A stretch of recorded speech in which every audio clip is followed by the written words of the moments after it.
Hello, how are you? I'm good. I'm good. Megan, I haven't seen you in so long. I know. It's been a couple weeks. You were away. I think longer than a few weeks, Yeah, no? Because yeah. I was away for a month and a half. Yeah, it's been a while. I guess I don't know. I'm so good. Something I've been thinking about is gray hair. Okay. You don't have any? No, I'll get to that. But the thing that is making me think about it is my mom. She's completely gray. She stopped dyeing her hair because she was getting headaches. She was using chemical relaxer. And this could be a whole episode, but basically chemical relaxers and hair care marketed to Black women. You know, there's been reports showing that it has horrible health disrupting ingredients in it. Yeah. Like endocrine disruptors, not just health disrupting, endocrine disruptors.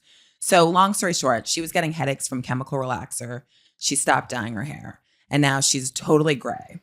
And she keeps telling me, this is like a daily occurrence. She'll like text me or I'll see her. She'll be like, oh, this young attractive man came up to me and told me he loved my hair. And she would say this like every day, like a young man, an old man, a white man, a Black man, a cool hipster girl, like getting all these compliments. I was like, Mommy, you're making this up.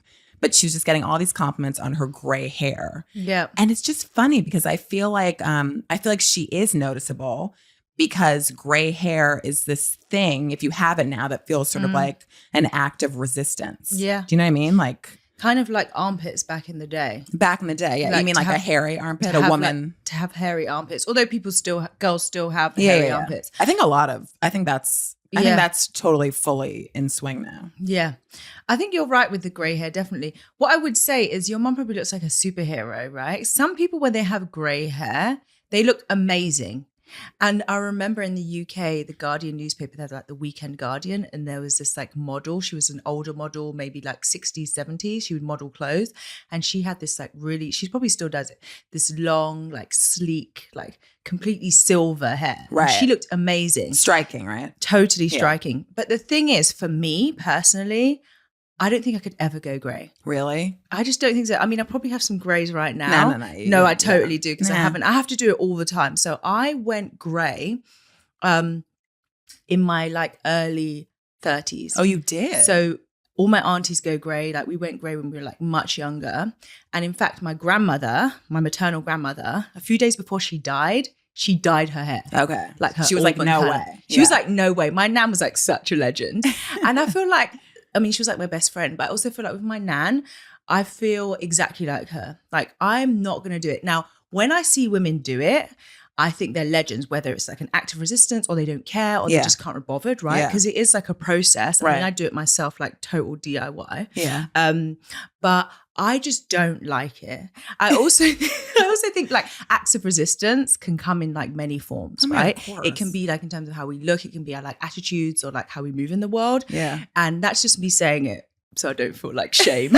No. I'm with you because so we both like, you're 39. I just turned 40. Yeah. And I think I told you when I turned 40, it like wasn't a big deal. It was underwhelming. Yeah. But I will say when I found like a few gray hairs and it was like so much of a bigger deal than turning 40. Like finding a gray hair, like I was shocked at how upset I was about it. And I'm surprised you only got some now, but there are a lot. I mean, mine are just there like nonstop, you know, they just makes you think. Yeah, I know.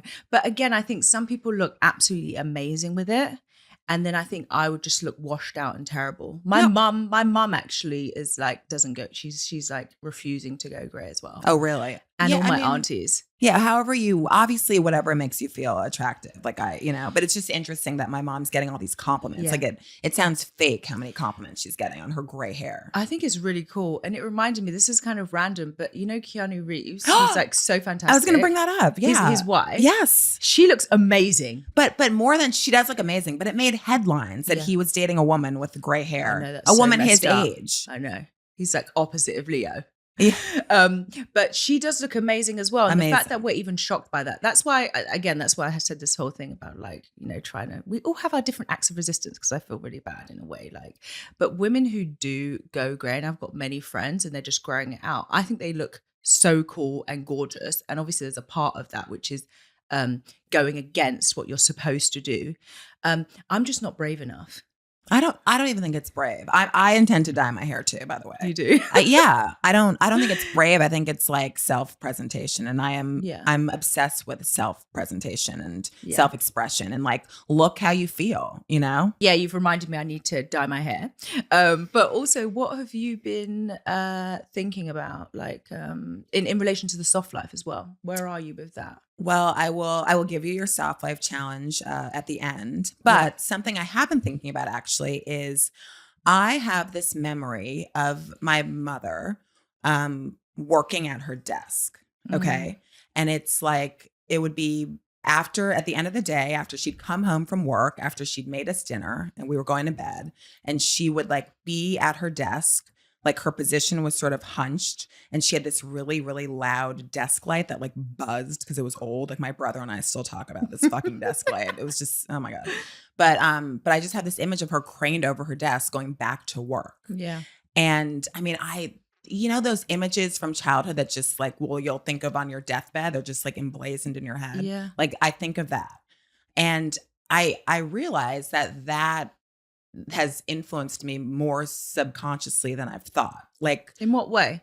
Well, it's just this image of her working, literally her neck craned over her desk, you know, like in this backbreaking position, like literally, you know, and at night after the day was done. And I think I don't want that. I don't want to do that. I want to work hard, but I don't want to break my back working. So when you were a kid, do you remember thinking, wow, I don't want that? No. Is that what you mean? Like, no. When I was a kid, no, I just observed it. But I have this memory that has influenced how I want to live my life. So I guess my question for you is, do you have a memory from childhood, like something you observed in your house or elsewhere from a parent or someone you knew that sort of influenced you to wanting this soft life that we're trying to both work into?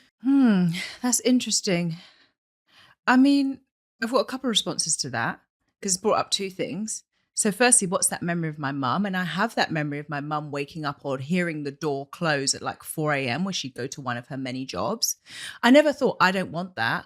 I was always just thinking that's just how it was, right? Right. We worked really hard in our family. Right. Like very strong work ethic. I don't think it's better or not. You know, sometimes I think that's like overhyped just to make people work all the time. But I always knew that you got to work hard at whatever you're doing. But then it also made me think about my auntie. So I have loads of aunties who I've talked about, and they're like such legends. Some of them are only like 15 years older than me because my mum's one of the eldest. My grandparents had like 8 kids, or 7 and fostered 1. And my auntie Denise, who I love so much, for 12 years, she would spend 6 months of the year in India, like partying and hanging out with her friends and like living her best life and like international, like such cool lifestyle. Yeah. And she introduced me to lots of like great music and stuff. And I always remember thinking, wow, it's so cool that she'd been able to do that with her life. Yeah. And actually towards the end, she also had a child. So she would take the child sometimes and sometimes wouldn't, which is kind of interesting. Good for her. They're very much like women behaving badly. Yeah, right. Which is complex. And in a way, we need to see more of that, right? Because women aren't perfect. But I always really, to go back to your question, like, I suppose there was an element of that, which is the soft life, right? I'm going to be in London. I'm going to work super hard and I'm going to take 6 months off and be in India and like with all of her friends from around the world. Wow. I can't believe she could like figure that out. She did. That's great. Yeah. So in a way, I think that really like inspired me really as a woman doing exactly what she wanted. That's cool. You saw both those things. Like your mom who's like, waking up. What did your mom do? Waking up at 4? So many different jobs. Yeah, exactly. Waking up at 4 and then she'd be back like late. Right. And, you know, I like would look after my baby brothers and things like that. But I kind of liked it, you know. I learned to cook when I was younger, like all of this kind of stuff. My nan and granddad lived not too far away. But yeah, there were so many different examples of how people live their lives that for me, I could kind of do what I wanted. But something that it wasn't narrow for me, but something that was really drilled into me is that when you're going to work, you've got to work hard and you've got to take pride in your work. That was like something really. And I think I took that a bit too far. Well, that's why we're here, right? Yeah. We're trying to figure it out. Exactly. Yeah. Yeah. So I've been thinking about that. Yeah. What else have I been thinking about? Well, this, can I say this kind of funny thing that happened to me? Kind of funny. Yeah, please. Here Kind for of it. funny. Okay. So I go to acupuncture. Yeah. That's you know, the needles, isn't it? it's the needles. Ouch. Yeah, for stress relief, for pain, for all sorts of things. And I love it. But I went to acupuncture and this funny thing happened. I was going in and there's a buzzer, right? Mm-hmm. And I didn't get a chance to ring the buzzer because a patient was coming out. Yeah. So she was coming out and she saw me. And then she sort of paused and put herself like in the door, so I couldn't get in yet. Like blocking. Well, kind of blocking me, and then calls the acupuncturist, "Hey, someone's coming in. You have someone here." Who's this suspicious lady? Right.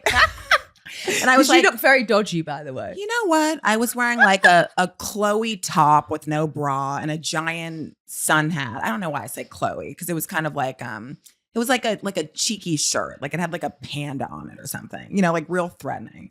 Anyway, I'm just saying I looked pretty, I looked cool. It was a hot summer day. I had a big sun hat on, whatever.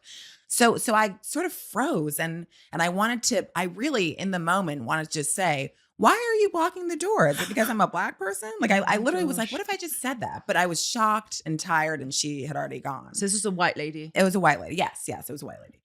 So I didn't get to ask her that to her face. So I don't know why I'm laughing because it's kind of funny. But like, oh no. So I You're being blocked, babe. I was being blocked. So I sit and I'm sort of festering and I'm mad I didn't ask her this question. And then I go into the acupuncturist who I love and she's working on me. And then I just can't help myself. And I'm like, I tell her what happened. Yeah. And I go, do you think she would have blocked someone if they were white? And the acupuncturist looks at me and she's like, well, I'll tell you something. That patient is obsessed with the door. Oh my God, this is hilarious. I'm like, what? And she's like, she's obsessed with the door. And I'm like, what do you mean? She's a gatekeeper. So the acupuncturist is in on the same hall used to be like this dodgy sort of clinic where a lot of men would come to get like weird meds, like sounds like opiates. Oh wow. Okay, so there was that. Like dodgy American there'd be a lot of type thing. Yes, exactly. And there'd be a lot of like weird men lingering in the hall. Okay. So the acupuncturist was compelled to get this doorbell guard situation. Okay. And she said a lot of her patients care about her a lot and and she's my acupuncturist is sort of chill and doesn't really care about the bell. Yep. But her patients do care and want her to be safe and always tell her things like, you can't just like buzz people in because she doesn't even look half the time when she's buzzing people in. So she said that this patient was specifically had been obsessed with the door and people coming in and out. Right. I was like, okay, this actually is enlightening, Yes. you know? And then she also said that in general, she's just sort of like a finicky person, kind of anal. Anxious. Yeah. And then she goes, or maybe she's racist. Yeah. Because she just doesn't know. She couldn't tell me. Yes. This is kind of like, this is interesting scenario. So this is like, this reminds me of like, is it racist or not bingo kind of thing. But it's annoying that I have to like think about this. Totally. I know, because you have your antennas just by like growing up. They're always up. Yeah. It's always kind of up.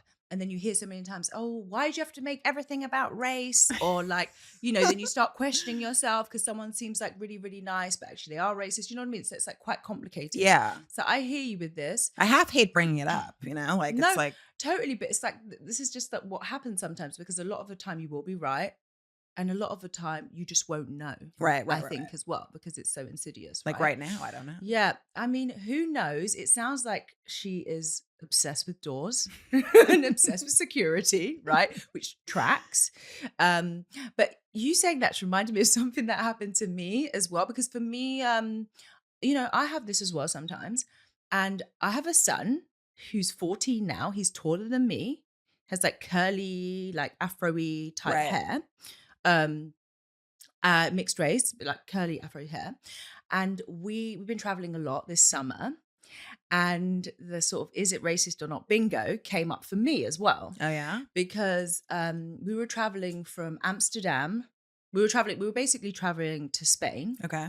And he got searched, a random search. Now, anyone who knows anything knows that Black people being searched is kind of triggering, right? Yeah.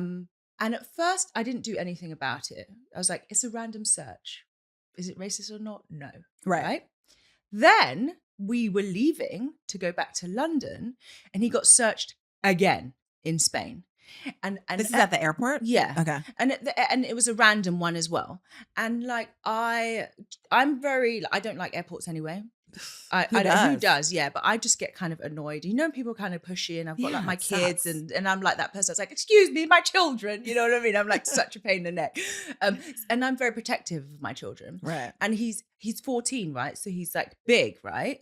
And I was just like, bloody hell, why are you searching my child? You said that to them. I said that out loud, which is obviously kind of brave. Did they cuff you and like haul you off? No, I know exactly. I mean, if I was in America, I'm sure they probably would. Like, you know what I mean? It'd be like a video online. Black woman gets slammed to the ground, you know?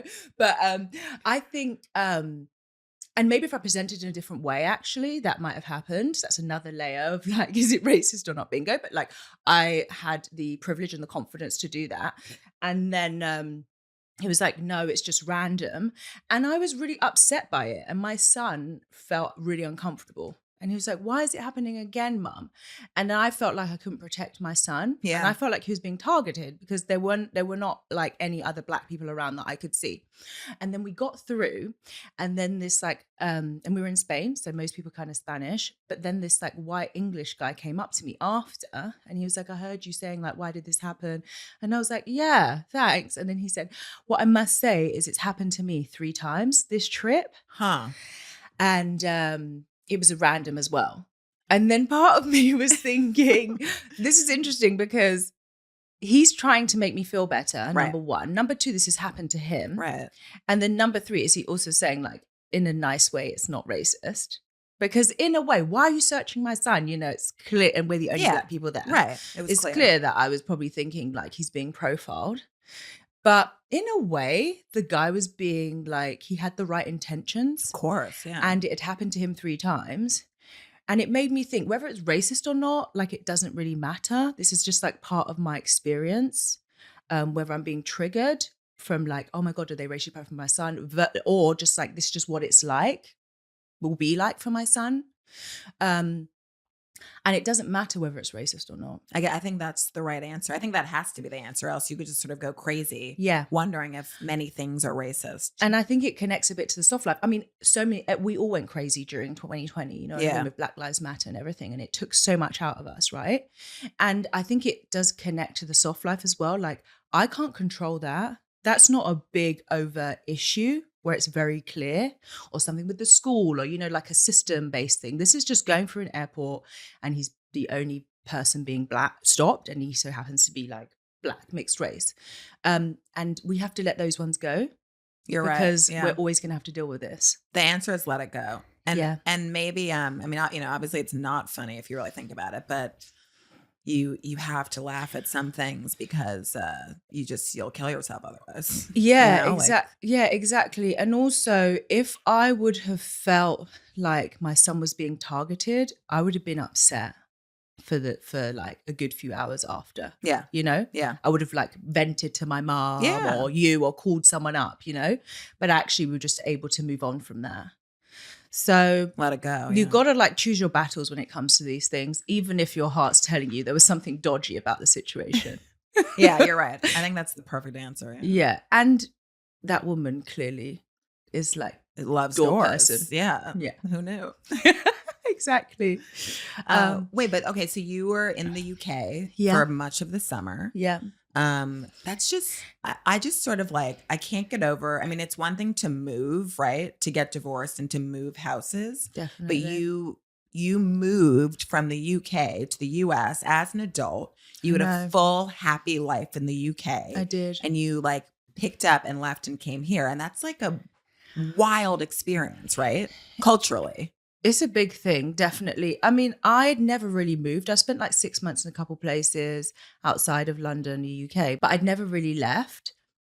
And it's because London, I love it so much. It's a fantastic place. I even went to uni there. I love London. But we definitely wanted to like do something different. And I thought that New York wouldn't be that different. I know that sounds absurd, but because the language and everything, it's like a major global city. Everyone from around the world's there. But what I realized is that the only similarity between London and New York, or the UK versus US, is the language. Nothing else is the same. What do you mean? You have to relearn everything, like cultural norms, even like language, what people say and what they mean. Or well, yeah, like, because you guys have crazy talk with your eggs in a hole and soldiers in a ditch. What? Spotted dick pudding. Oh my God, you're so funny. Spotted Do dick you mean pudding. toad in the hole? Toad in the hole. Yeah. Soldiers. Egg in and a ditch. soldiers. Egg Okay. and soldiers. Egg and soldiers. Pudding. Pudding is what you say Pudding. for dessert, which I Yeah. actually love, and I've Are started you to picking use it. that up? You and Marianne say pudding, and I Yeah. love it. It's true. Yeah, Marianne, who introduced us, Yes. who's amazing. Yeah, I know we have our funny, there's so many things like that. Yeah, or we say like, there's something that you say which is so weird. You say put your laundry, your stuff in the hamper. Yeah. A hamper is like something you get at like Christmas, full of like goodies and things like that. You'll get it from like Fortnum and Mason or like Harrods. Full of goodies and dirty clothes. No, it's full of like a hamper. We call it a dirty washing basket. Put it in the dirty washing basket. But there's so many things like that, or even just the food, Yeah, you know, like yeah. you call things stupid things like What? arugula when it's rocket. Rocket? Are you serious? Yeah. That's there's actually so- really cool. Rocket. Yeah, exactly. It's so cool. Or you say eggplant. Actually, why don't we talk in Do you say aubergine? Yeah, exactly. Why don't we talk actually in different accents for 1 minute? I mean, I have Let's a, see I it. have a Can you ho- do I have it? a horrid Let's do it. British accent. Mine is like amazing. So basically you say like really stupid things and it just doesn't make any sense. And so like, yeah, it's weird to come here and like, you're just talking like maniacs, you know? you sound like you're from like Lithuania or something. Do you know what I mean? And actually like my partner hates when I talk in this accent, but like I've grown up with American cinema and I'm like, isn't my accent so good? He's gonna break up with you if you keep doing that. Do you think it's bad?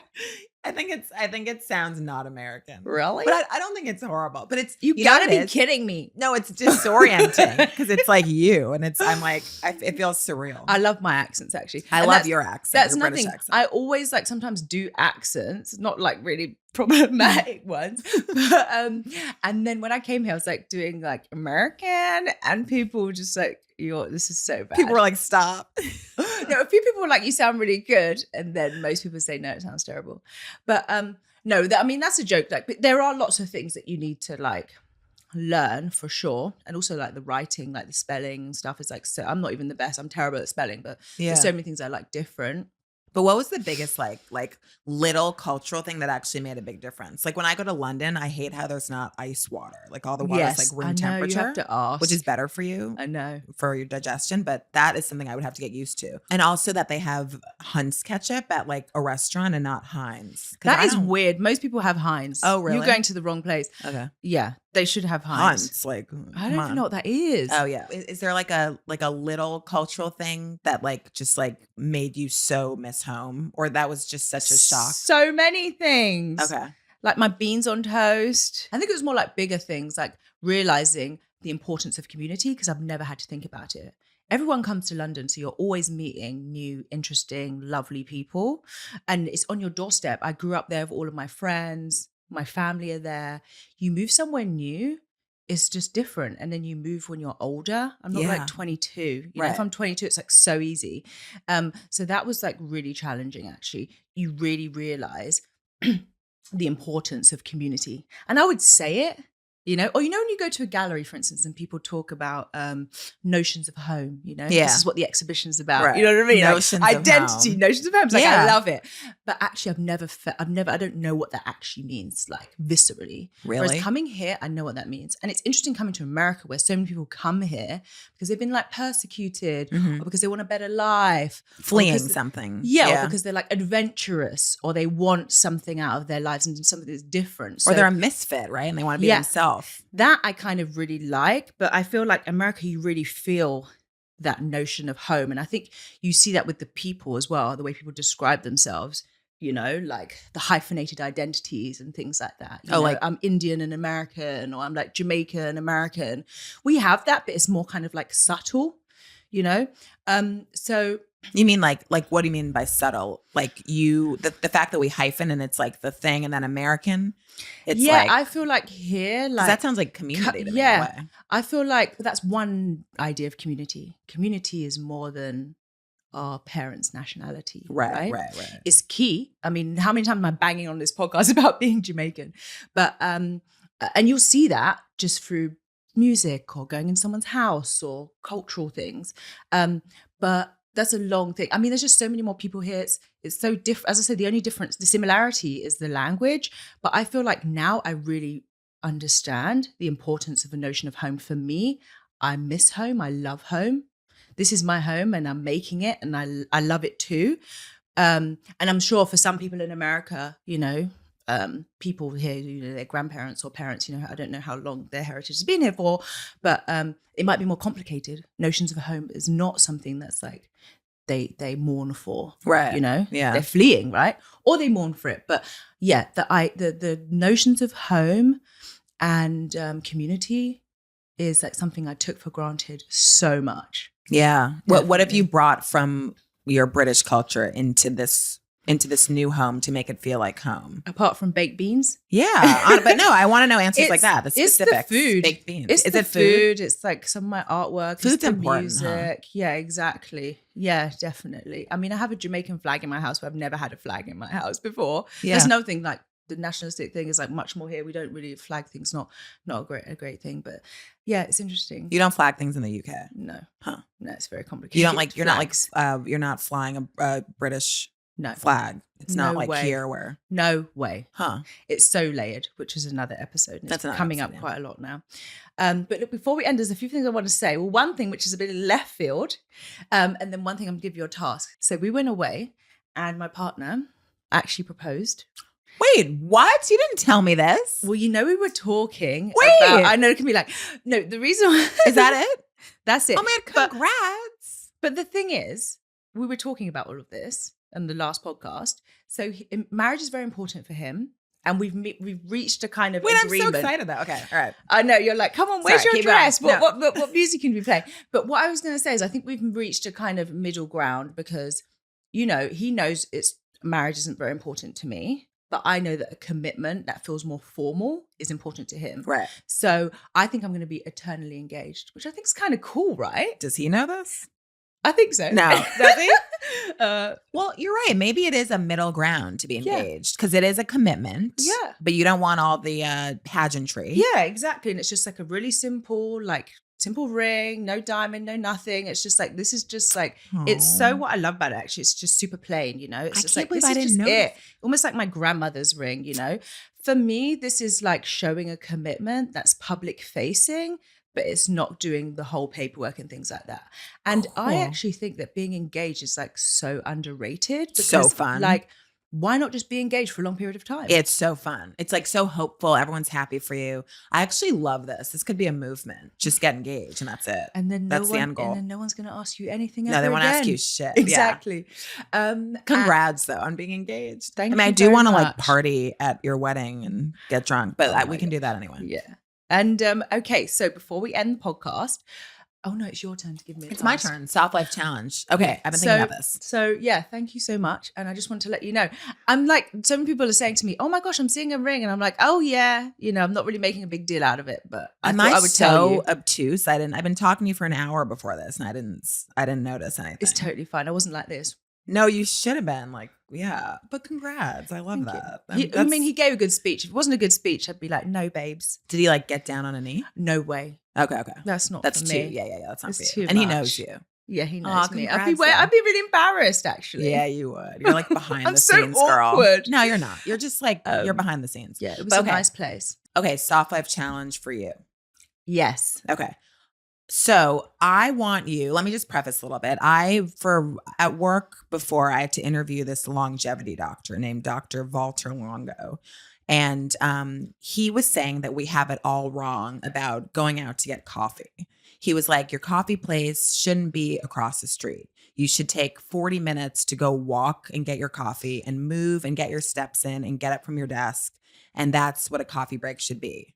Fantastic. It should be like walking, So in the name of longevity and living a softer life and not being wedded to your desk all day, I want you, the next time you need a coffee break or if you have a meeting somewhere, I want you to leave a little early if it's a meeting so that you can walk there, within reason, not if it's like 50 miles away, but, New York City, things are, close-ish. Yeah. Leave a little earlier so that you can walk to the meeting. Or if you're running out to get a coffee, don't run out to get a coffee. Go like a mile away, walk there, come back. I love that. I can do that. Okay. Definitely. I'm here for that. Oh, and really quickly, did you do the challenge set by Rachel? Which was an hour to not look at your mobile phone. I was thinking it was maybe for like a week or something, but like to not look at your mobile phone when you wake up. I have to say it was bloody challenging. I didn't do it. Okay, I'm glad we're admitting this. We failed. I hate to say it, but I did fail. And it's not like I get up and go on Instagram instantly, but I do get up and look at my phone, the weather, to get the kids dressed. But yeah, it's such a good challenge. And can you ask me in like 2 weeks? Yeah, I also You didn't. mostly failed. Yeah. I did like one day on a Saturday. That's good. And it was really good, but I tried. And the fact that I didn't do it was kind of shocking to me because it tells you everything that you need to know. All right, let's get better at it. And the Yeah. Rachel challenge was did you say it already? My brain. Yeah, the challenge exactly was to have, I'm going to say like a week without looking at your phone for the first hour.